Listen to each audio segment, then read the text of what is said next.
আহমাদুহু ওয়া নুসাল্লি আলা রাসূলিহিল কারীম আম্মা বাদ।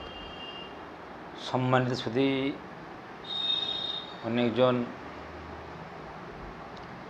নামাজিদের খাওয়াবার মান্যত করে অনেক বিষয়।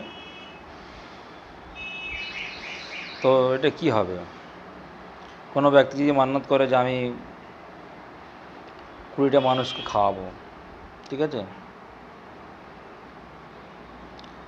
সে মুসল্লি গরিব হতে পারে, আমির হতে পারে। তো এবার এটা কি হবে? তো উত্তর হচ্ছে, ওখানে যারা বড়লোক থাকে ওদের মান্যত পূরণ করার জন্য, ওদের জন্য মান্যতটা পূরণ করা দরকার নেই, ওদের খাওয়াবার দরকার নেই, ঠিক আছে। আর ওরা যদি খায় এটা মান্যত হবে না।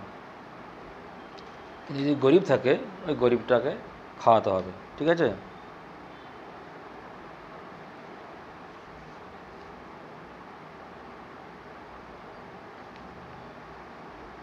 তাহলে 10টা ফকিরকে খাওয়াতেই হবে, ঠিক আছে। তাহলে শুধু গরিবদেরই উপরে মান্যত চলে, ঠিক আছে, বড়দের উপরে মান্যত চলে না, ঠিক আছে।